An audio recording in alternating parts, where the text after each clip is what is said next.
todo el mundo dice, a correr, que ahí llegó Guatus. Esto es Relatos Ñeros, un podcast agisoso que cuenta historias del barrio. Caballero. Brujería en Kennedy.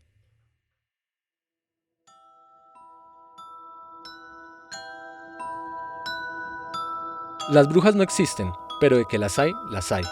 Este era un dicho en el que Darío creía firmemente, pues a Darío nunca se le olvidará cuando descubrió, sin saber de brujas o brujería, que estas cosas existían y que no eran juego, o ficción.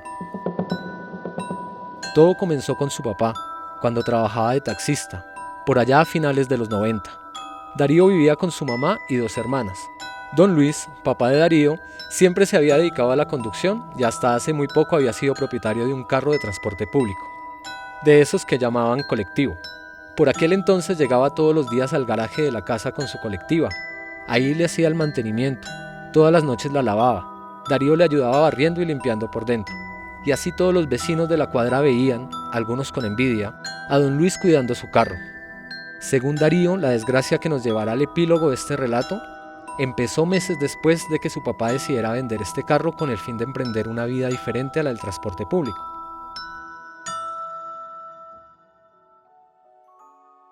Luego de recibir el dinero producto de la venta, don Luis comenzó a estudiar posibilidades de negocio para decidir qué hacer con el capital con el que a partir de ese momento contaba. Probó en varios negocios, apostó a diferentes ideas de emprendimiento, pero la suerte no lo acompañó, o al menos eso creía. Hasta ese momento, nunca se cuestionó por qué no le pegó a ninguna de sus ideas o iniciativas. El caso es que después de un tiempo del dinero no quedó mucho, pues don Luis había tomado decisiones equivocadas que lo habían llevado a la quiebra. Una vez más tuvo que regresar al transporte público, pero esta vez como conductor alquilado, manejando taxi, pues tenía que seguir garantizando el sustento para su esposa y sus 3 hijos. Un día Darío se dio cuenta de que las cosas no andaban bien en la casa. El dinero no alcanzaba, comida no había, tampoco plata para las onces y los buses para ir al colegio. La situación fue cada vez más grave. A don Luis no le iba bien como conductor de taxi. Parecía que la suerte lo había abandonado.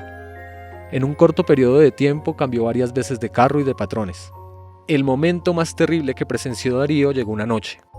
Por esos días, cuando vio llegar a su papá en el taxi, entró al garaje, apagó el carro y echándose sobre el timón del carro empezó a llorar de forma descontrolada, como un niño desconsolado al que le duele mucho algo.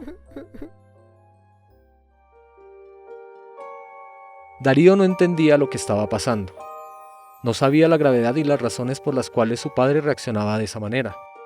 Lo vio así un par de veces más.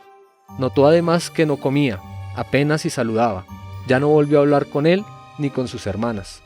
Lo único que hacía era llegar directamente a su habitación para acostarse a dormir, para el otro día volver a salir a moler, a camellar en el taxi. Por esos días también escuchó a su mamá, doña Fernanda, hablando por teléfono con su abuela. La notaba angustiada, con los ojos vidriosos a punto de llenarse de lágrimas. Darío apenas escuchaba cómo contenía el aliento en cada susurro o exaltación que a veces dejaba escapar en medio de la llamada. Darío sabía que las cosas estaban mal. No volvió a llevar dinero para comer en el colegio. No volvió a coger bus para llegar a este y además sintió el rigor del hambre, pues llegaron días en los que no se desayunaba ni se almorzaba y lo más cercano a una cena era un agua de panela con pan o aire.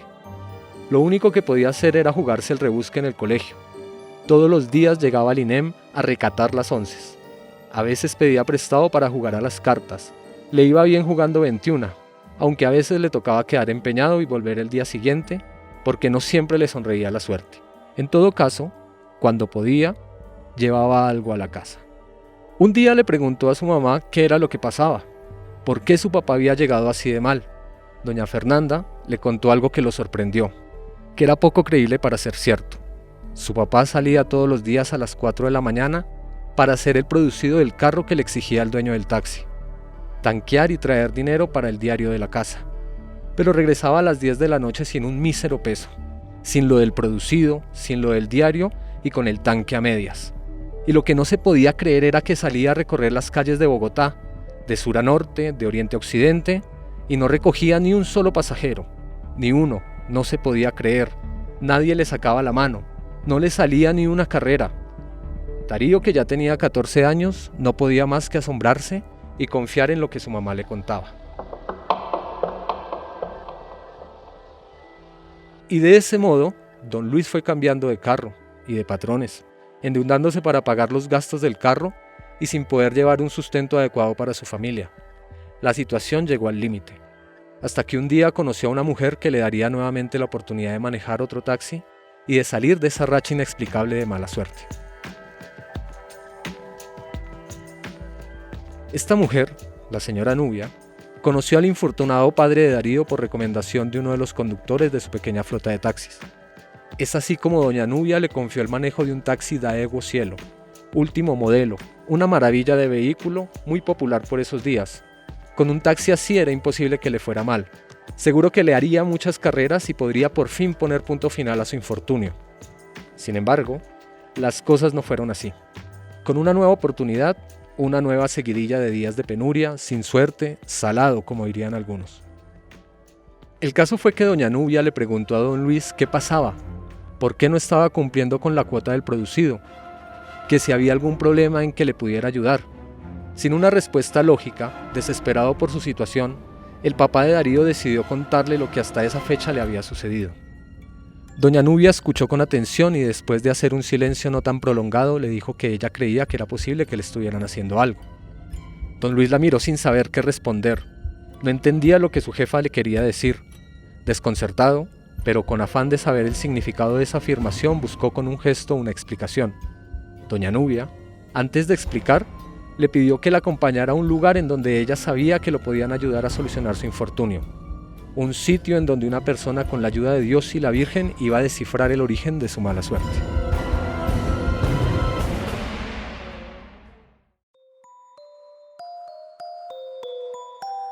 Ese mismo día fueron a un lugar en el barrio Restrepo, al sur. Allá ubicaron una casa de 2 plantas, sin letrero alguno, en donde timbraron y después de un rato ingresaron. Adentro encontraron a una especie de rezandero, un hombre de mediana edad, vestido de blanco, sentado en una especie de despacho con muchas imágenes religiosas a la espalda y un par de veladoras en la mesa desde la que observó a don Luis y a doña Nubia. Aquel hombre le dijo a don Luis que era muy posible que lo estuvieran trabajando, que alguien posiblemente le estaba haciendo un mal, pero habría que averiguarlo. Hasta ese punto el papá de Darío ya no sabía en qué creer y qué hacer, pero observando sus posibilidades y el desespero que sentía ante su situación económica y laboral, optó por solicitar a este hombre que lo ayudara a buscar la razón de sus recientes infortunios. Él solo quería poder trabajar, alejar la mala suerte, volver a ser el trabajador que podía salir adelante y sostener a su familia. Lo único en lo que pudo pensar después de la visita a aquel lugar fue en quién podría tomarse el trabajo de hacerle el mal, de deseárselo. ¿Acaso sería alguna enemistad de años anteriores? ¿Algún conocido o conocida? Hasta pensó en la posibilidad de que pudiera ser algún conocido envidioso, pero no tenía conciencia de quién, no se le ocurría. Con pocas personas o casi nadie trataba en el barrio o en la cuadra. Había hablado casualmente con algunos vecinos, la señora Omaira, la señora de la tienda que era de los Llanos, don Guillermo, el vecino de enfrente que también era conductor, y la vecina de la esquina, testigo de Jehová, quien no perdía oportunidad para predicar cada vez que veía pagando a algún vecino. Esa noche llegó el papá de Darío a su casa y le contó a su esposa y a su hijo lo que ese día había pasado. También les dijo que al día siguiente vendría a su casa el hombre que prometió dar solución a los problemas que en ese momento enfrentaban a causa de una especie de maldición que los tenía al borde del colapso existencial. Darío no estuvo al otro día, pues debía asistir al colegio. No pudo presenciar el increíble suceso que más tarde le relatarían su madre, su padre y una de sus hermanas. Una pausa y ya regresamos.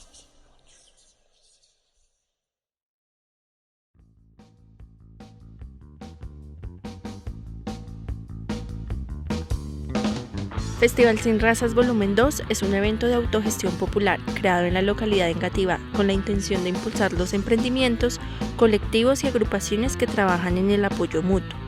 Este festival es un homenaje a los compañeros que perdieron la vida en el marco de las protestas del paro nacional. Este espacio fue creado el 12 de octubre de 2021 para incentivar la idea de que no necesitamos el concepto de raza y que todos somos iguales. En esta edición contaremos con talleres, charlas, trueques, circo, graffiti, olla comunitaria, bandas y emprendimientos. El Festival Sin Razas Volumen 2 se realizará este próximo 22 de octubre de 2022 en Bogotá. El aporte voluntario es llevar comida para los animales de la calle. Les esperamos desde las 9 de la mañana en la plazoleta del Acueducto, en la calle 80, al frente de la estación Avenida 68.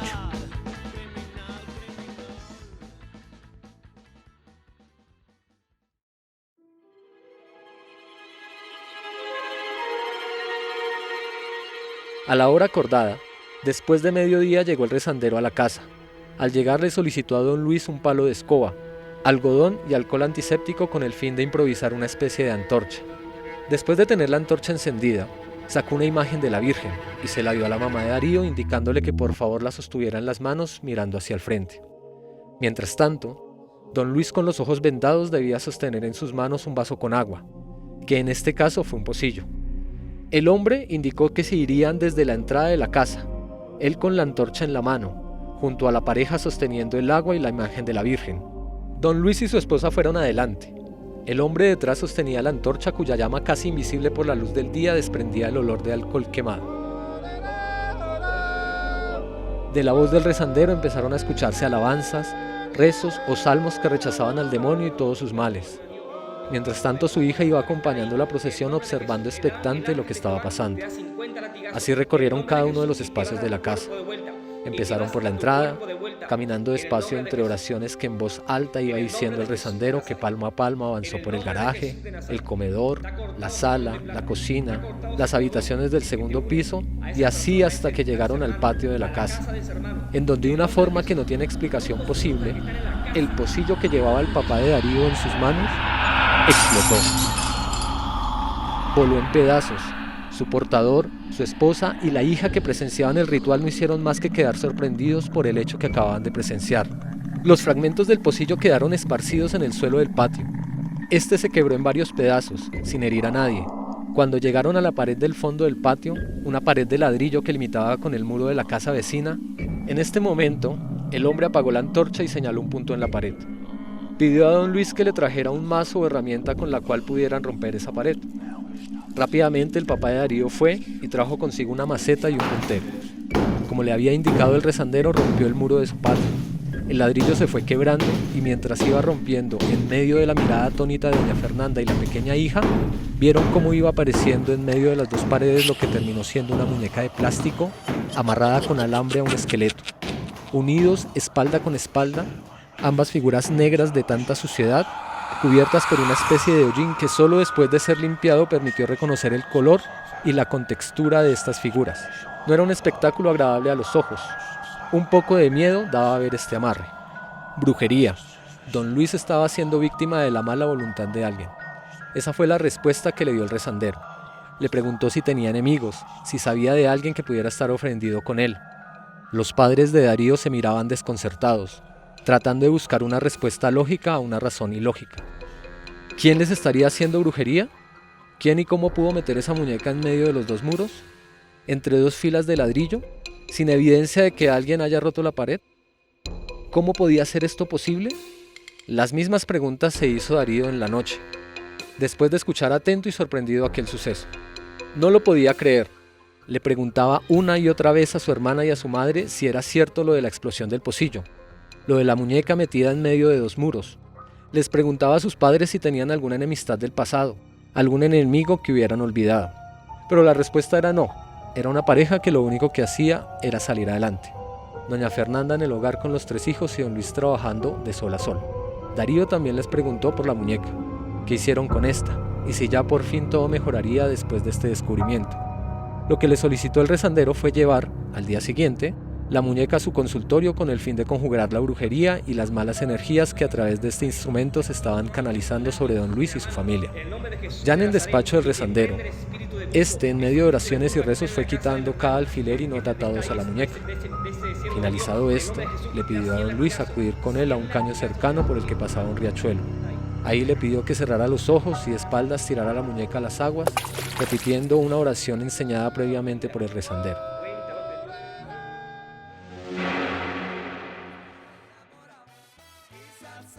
A partir de ahí, recuerda Darío, la suerte cambió. Volvió a sonreír, su papá volvió a ser un hombre animado, pudo volver a trabajar, le empezó a ir mejor. volvió la comida a la casa, hubo paradiario, onces y transporte. Muchos años después se enterarían de que su vecina Omaira era famosa por ser envidiosa y rencorosa.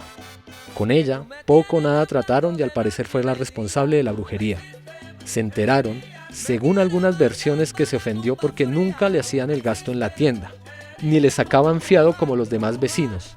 Además se enteraron de que durante años, esta vecina, llanera ella, se dedicó a hablar mal de sus vecinos, en especial del señor de la colectiva y su esposa.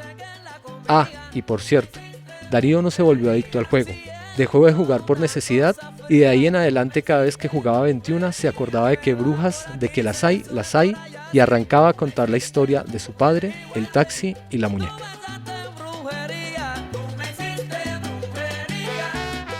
Nos pillamos el próximo miércoles. Este relato fue escrito y narrado por nuestro amigo Hernán Mojica. Agradecemos a nuestros mecenas en Patreon y a Lao, el donador anónimo. Un saludo a nuestros oyentes Juan Camilo Quijano y Cristian Salazar en Bogotá, y a Paula Macías, que siempre nos regala su sonrisa antes de la hamburguesa. Relatos Ñeros es una producción de la Chucua Records en Bogotá. JJ Muñoz es el editor general. Daniela Muñoz hace el chequeo de datos y es nuestra coordinadora general. Steven Torres y Felipe Umbarila investigan, hacen la mezcla y el diseño de imágenes y sonido. Si les gustó esta historia y quieren apoyarnos, pueden hacernos un aporte para seguir haciendo posible este podcast. Visiten nuestro perfil en Instagram @lachucuarecords y allí encontrarán la forma de ayudarnos. De vuelta les enviaremos un saludo en uno de nuestros capítulos y se convertirán para siempre en nuestros ñeros y ñeras del alma.